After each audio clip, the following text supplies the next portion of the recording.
You just bought a Toyota. You actually care about your MPG and what you spend. Good boy. These are things you realize when you buy a Toyota. Let's get started. Number 1, they're cheap. Toyota is known for making affordable cars that are good for everyone. If you want a reliable daily, then the Corolla will never let you down. If you need some more space, you can cop a Camry for around $30K right now. If you want some performance for cheap, the GR86 or the older GT86 will cook anything. A 0 to 60 of around 6 seconds, light and nimble handling, not to mention that the aftermarket scene for these cars are massive, so you can customize it however you want. They start at around 15 to 30K depending on the model and year, but because of that, they've recently been glazed like crazy. If you're looking for a hauler to carry all the boys, you have a Sienna or the 4Runner. My uncle has a Gen 3 4Runner, and I'm not gonna lie, this car is so tough. If I were to ever buy an off-roading SUV, I would get this 4Runner for sure. The newer models look kinda bad to me, but it's all preference. If you need a car and don't know what to get, buy a Toyota. Cheap doesn't mean low quality though. Sure, there are more plastics around the car compared to a Mercedes, but if you pick the right model with the right trim, it's not even that bad. New Toyotas also have a ton of technology, not just for the driver, but overall safety. Affordable, safe, and Mercedes level luxury. Number 2, you're never breaking down. Unlike some other cars, Toyotas will never let you down. Japanese car makers in general just make insanely reliable cars, especially compared to other countries. You see way more people driving 300K mile Toyotas instead of like Fords. Either way, when you buy one, you know it'll go far. Whether you're just driving to work every day or pushing these Johns like crazy, you'll be completely fine. You'll see all these other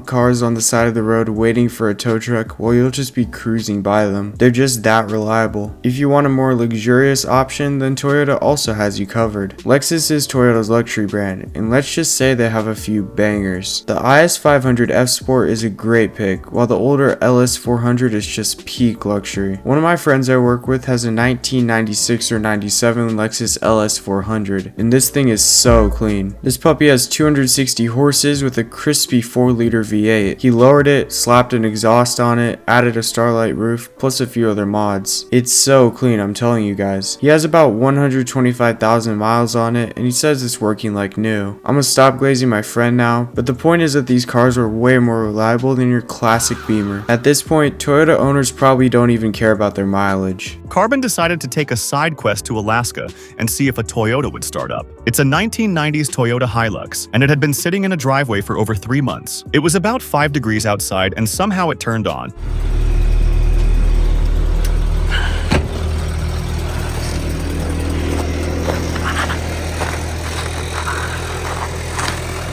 Toyotas are indestructible. Number 3, they're fun to drive. Toyotas are efficient, but it doesn't mean that they're not fun to drive. Sure, your Corolla with your CVT isn't gapping anyone, but that's not the point of a Toyota. They're just lightweight, zippy cars anyone can drive. I personally took driving school in a Corolla, and it was low-key so tough. I was so locked in. I couldn't try cutting up with my driving instructor right there. No guys, I'm just joking, chill. Little bro did not want to end up in jail or something, bruh. Anyways, when Toyota actually tries to make a fun car, they cook like crazy. The GR86 and the Supra are really good cars. Light-ish, rear-wheel drive plus a manual option, and it's a similar story with the GR Corolla. Older models like the MR2 and Supra were peak Toyota as well. Starting with the MR2, that car was so cool. With just over 100 horsepower sent to the rear wheels with a 5-speed manual, oh yeah, people love these cars so much. I don't think the Mark IV Supra needs any explaining. They've become super overhyped, but I still think they look pretty solid. Not many other cars can compare to the affordability plus the fun aspect new Toyotas offer as well. You'd have to go with a Civic Type R or a Hyundai Elantra N to get a similar experience for the price. Toyotas don't have the most horsepower or the best specs, but it doesn't matter when it's fun to drive. Number 4, your everyday traffic. Let's be completely honest here for a second. If you own a Toyota, you're part of everyday traffic. It's just the reality. Since these cars are so readily available and last forever, a ton of people have them. Every time I drive, I at least see one Corolla, a Camry, and a RAV4. If I don't see one of these, then I'm genuinely tweaking for no reason. Now honestly, this isn't a bad thing. However, if you want to stand out, then that's not what your Toyota is doing. If you own a Mark V Supra though, let's just say you're gonna stand out. Personally, I've seen people's heads literally snap backwards just to look at a Supra. Both the Mark IV and the Mark V. Maybe it's because of the hype, or everyone just loves them. Almost 400 horsepower, a sub 4 second 0 to 60, and a 6-speed manual manual with the Supra goes so hard, and you can get all of that for around 50k used. If you plan on buying the new GR GT as well, that'll probably stick out even more. Just be ready to shell out 200 bands. Number 5. The resale value is kind of wild. Toyota resale value in my opinion is insanely slept on. The other day, I was just browsing some cars on the internet, and I started seeing 7-year-old Toyotas going for $20,000 with at least 100,000 miles on it. Yes, I'm being completely serious. If you compare that to something like a Ford, they seem to go for a couple grand less at least. In terms of supercars, Porsches and Lamborghinis keep their value much better, but these are in way separate categories, so it doesn't really matter that much. When it comes to straight up value in comparison to their competitors though, Toyota just crushes everyone, except like Honda. People put so many miles on them and slap a high price tag on it just for people to buy it, and someone will buy it. It's just that insane. Toyotas are low-key ball knowledge. They're cheap, reliable, and keep their value well. It's overall just a great deal. So those are things you realize when you buy a Toyota. Make sure to subscribe and drop a comment. Love you guys, and see you boys in the next one.